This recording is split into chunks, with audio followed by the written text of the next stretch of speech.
दौरान 3 बार फेल होता है। अगर ध्यान देंगे तो वह टॉप को अपने दाहिने हाथ से फेंक रहा था और जब आखिरी बार फेंकता है तो बाएं हाथ से वो सक्सेस हो जाता है। इसका मतलब ये है कि फ्रंटमैन स्पिन टॉप में माहिर था, बट वह जानबूझकर लेट कर रहा था। जबकि आप यहाँ भी नोटिस कर सकते हैं कि जब फ्रंटमैन अपने भाई डिटेक्टिव को गोली मारता है तो अपने बाएं हाथ से मारता है, यानी फ्रंटमैन लेफ्ट हैंडेड था। वह भरोसा जीतने के लिए जानबूझकर ड्रामा करता है। तो मेरी जान, ये स्क्विड गेम सीजन 2 का हिडन डिटेल्स पार्ट 2 है, जिसमें आपको बहुत हिडन डिटेल्स। तो बिना टाइम वेस्ट करे आते हैं सीधा पॉइंट पर।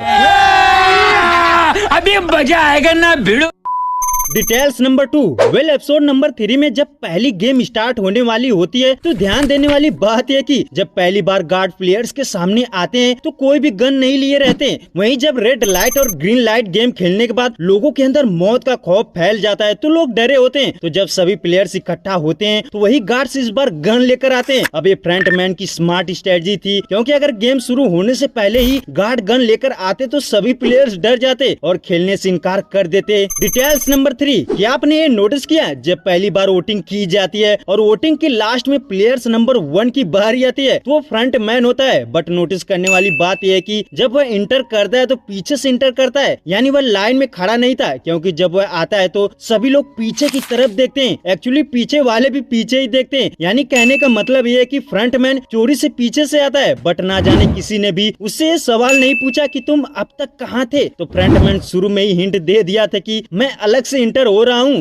Details number 4। मिंगल गेम के दौरान जब 2 बोला जाता है तो आप ध्यान देंगे कि फ्रंटमैन बिना टाइम वेस्ट करे फटाक से जी हुन के दोस्त जंगबे को पकड़ लेता है और जब रूम की तरफ भागता है तो उसका हाथ छूट जाता है और फ्रंटमैन बार बार पीछे देखता है कि जंगबे ठीक तो है। यहाँ तक कि जब कमरे में तीसरा आदमी आ जाता है तो उसे मार भी देता है ताकि जंगबे को कुछ भी ना हो, जबकि आपको पता है कि फ्रंटमैन को कोई मार नहीं सकता था। तो सवाल है कि जब फ्रंटमैन जी हुन के दोस्त को अपनी जान पर खेलकर बचाता है तो फिर लास्ट एपिसोड में वह जी हुन के सामने ही उसके दोस्त को क्यों मारता है। तो ऐसा इसलिए मेरी जान, फ्रंटमैन जंगबे को जानबूझकर जिंदा रख रहा था ताकि वह बाद में जी हुन के सामने उसे मार सके, जो जी हुन को अंदर से तोड़ दे। और फ्रंटमैन इसलिए गेम में इंटर करता है कि वह जी हुन के साथ रहकर उसे अंदर से तोड़ दे। Details number 5। वेल, इस सीन में जब जून हो कैप्टन पार्क को बताता है कि मुझे अंदाजा हो गया कि वो आइलैंड कहाँ हो सकता है, क्योंकि हमारा एक आदमी है जो उस आइलैंड पर गया है और हम उसकी लोकेशन को ट्रैक कर रहे हैं। तो कैप्टन पार्क घबरा जाता है और वह नीचे एक बटन से घुमाना शुरू कर देता है। अब इसका केवल एक ही मतलब हो सकता है, वह फ्रंटमैन को मैसेज भेज रहा था। फैक्ट ये भी है कि कैप्टन पार्क ने डिटेक्टिव जून हो को बचाया और पिछले 2 सालों से उस आइलैंड को खोज रहा है और अभी भी वो आइलैंड नहीं मिला, जबकि आपको पता है कि कोरियाई सागर कितना बड़ा हो सकता है और 2 सालों में एक मिस्ट्री आइलैंड ना मिले, ऐसा हो नहीं सकता यार। तो सच्चाई ये है कि कैप्टन पूरे समय जानबूझकर जून हो को रास्ते से भटका रहा था।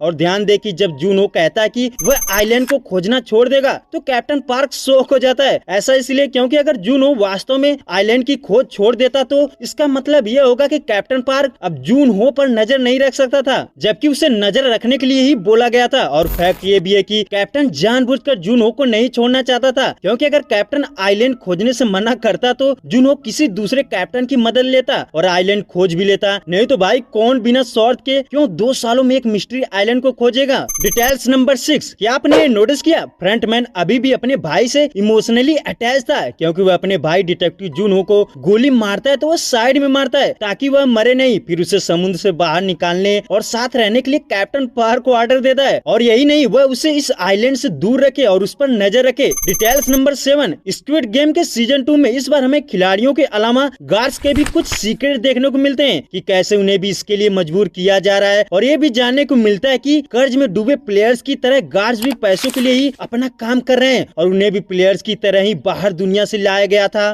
Details number 8। वेल, सीजन 2 में हमने ये भी नोटिस किया कि कैसे धीरे धीरे ह्यूमन नेचर में चेंजेस आते हैं। जैसे जैसे गेम आगे बढ़ता है प्लेयर्स धीरे धीरे अपने आसपास की मौतों के प्रति सुन्न हो जाते हैं। पहले राउंड में वे डरे हुए थे और दूसरे राउंड तक वे नीचे आ जाते हैं, लेकिन तीसरे राउंड तक वे खून पर कदम रख रहे होते हैं। फर्श पर खूनी पैरों के निशान छोड़ते हुए सभी मजाक करते और मुस्कुराते हैं। वही red light light green light के दौरान एक माँ बेटे को नोटिस कर सकते हैं। जब उसे पता चलता है कि यहाँ पर खतरा है तो वह अपनी माँ को अपने पीछे रखता है, बट वही बेटा मिंगल गेम के दौरान अपनी माँ को छोड़ देता है। तो मेरे कहने का ये मतलब है कि जब बात पैसे की और अपनी जान की आए तो इंसान का व्यवहार किस तरह बदलता है। डायरेक्टर वांग ने ह्यूमन नेचर को क्या शानदार तरीके से इस सीरीज के थ्रू दिखाया है। और यही नहीं, डायरेक्टर वांग ने इसकी थीम इंसान की लालच पर लिखा है और डायरेक्टर ने एक डेडली गेम के जरिए काफी सारे सोशल मैसेज भी देने की कोशिश किया है। जैसे कि यहाँ पर जितने भी लोग होते हैं सभी किसी न किसी तरह से अपनी गलत आदतों से जुड़े थे। जैसे कि मोस्ट पॉपुलर कैरेक्टर जीहुन जो घोड़ों की रेस पर पैसा लगाता था यानी जुआ खेलता था, वहीं उसका दोस्त भी और इस बूढ़ी माँ का बेटा भी जो जुए में सब कुछ बर्बाद कर दिया था। और तो और म्योंगजी प्लेयर्स के जरिए मॉडर्न क्रिप्टो करेंसी के चलते यानी बिना सोचे समझे क्या नुकसान हो सकता है इसे भी काफी सिंपल वे में दिखाया गया है। तो स्क्विड गेम सिर्फ सीरीज ही नहीं समाज का एक आईना है, इसके लिए डायरेक्टर वांग को सैल्यूट तो बनता है बॉस। Details number 9। वेल हमने अपनी पिछली वीडियो में भी इस डिटेल्स के बारे में बात करी थी कि प्लेयर्स नंबर 246 को लेकर लास्ट में कुछ तो लोचा होने वाला है, क्योंकि ध्यान दे तो जब इसे गोली मारी जाती है तो मरते समय दिखाया नहीं गया, जबकि मैंने ये बताया था कि ये सोल्जर नंबर 11 होती है नो यूल जो इस आदमी से इमोशनली अटैच थी। तो वह शुरू में उसके सीने पर निशाना साधती है, लेकिन जब गोली मारती है तो नीचे की तरफ मारती है। जैसा कि आपको पता है कि नो यूल जिसको भी मारती थी तो हेड और सीने पर, बट प्लेयर्स नंबर 246 के साथ ऐसा नहीं कर सकती। तो इससे तो समझ में आता है कि नो यूल इसे बचाने की कोशिश करेगी। तो सवाल है कैसे? तो देखिए, आई थिंक आपको पता है कि फ्रंट मैन के अलावा एक और शख्स था जो बॉडी ऑर्गन्स का तस्करी करता है, तो उसे अधमरी बॉडी चाहिए। अब ये चोरी छुपे करते हैं जिसके लिए नो यूल तैयार नहीं रहती। तो जब प्लेयर्स नंबर 246 की बॉडी को ले जाया जाएगा तो नो यूल भी वहाँ पर जाएगी और वह उनसे रिक्वेस्ट कर सकती है कि इस प्लेयर्स को छोड़ दो, उसके बदले में तुम्हारे काम में बाधा नहीं बनूंगी और फ्रंट मैन से नहीं बताऊंगी। तो ऐसा हो सकता है यार। वेल जो भी है आगे देखते हैं। Details number 10। एपिसोड नंबर 1 में एक सीन दिखाया जाता है जब जीहुन मोटेल के अंदर सो रहा था और एक सपना देखता है जिसमें वह फ्रंट मैन से मिलता है। बट इस सीन में मिस्टेक तो ये हो गई कि वह फ्रंट मैन के बारे में सपना कैसे दे सकता है यार, क्योंकि उसने उसे पहले कभी नहीं देखा, जबकि सीजन 1 में उसकी आंखों पर पट्टी बंधी थी।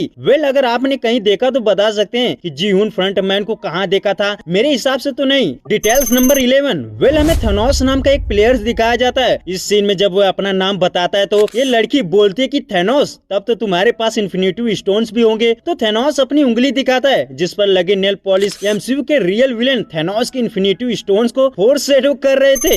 Details number 12। Last details. इसे सवाल भी बोल सकते हैं। सभी लोगों का सवाल ये है कि आखिर फ्रंटमैन जीहुन को क्यों नहीं मारता? तो मेरी जान इसका जवाब काफी सिंपल है। देखिए, जब जीहुन गाड़ी में दूसरी बार गेम खेलने के लिए बोलता है तो वह खुद को लेने का रीजंस भी बताता है। वह बोलता है कि तू मुझे दोबारा गेम खेलने दे क्योंकि तेरे वीआईपी को पसंद आएगा। जबकि आपको पता है कि इन गेमों को बहुत सारे अलग अलग वीआईपी आकर देखते थे जो इस गेम चलाने वालों को पैसे देते थे, यानी फ्रंटमैन इन गेम को खिलाकर वीआईपी से पैसे कमाता था। तो वह जीहुन को गेम में दोबारा इंटर करने के लिए मान जाता है। अब वह उसे क्यों नहीं मारता? तो आपने ये नोटिस किया होगा कि फ्रंटमैन बोलता है कि जब तक ये दुनिया रहेगी यानी जब तक लोग नहीं बदलेंगे ये गेम चलती रहेगी और ये लोग लालची और जिंदगी से हारे थके लोगों को मुक्ति भी देते हैं। तो अपना जीहुन ऐसा नहीं था। जब वह पहली बार गेम में एंट्री लिया था तो वह पैसे का लालची था, बट वह तुरंत अपनी थिंकिंग बदल देता है और वह उन डेडली गेम के अंदर भी बहुत लोगों की मदद कर रहा था। उसे सबके मरने का अफसोस भी हो रहा था, जबकि उसके अलावा कोई भी ऐसा प्लेयर्स नहीं था जो उसके जैसा सोचता था। यानी जीहुन नेक दिल इंसान था और फ्रंटमैन ये अच्छी तरह से जानता था कि जीहुन की सोच सही है, बट आज के हिसाब से नहीं। वह लालची लोगों को बचाने की कोशिश कर रहा है,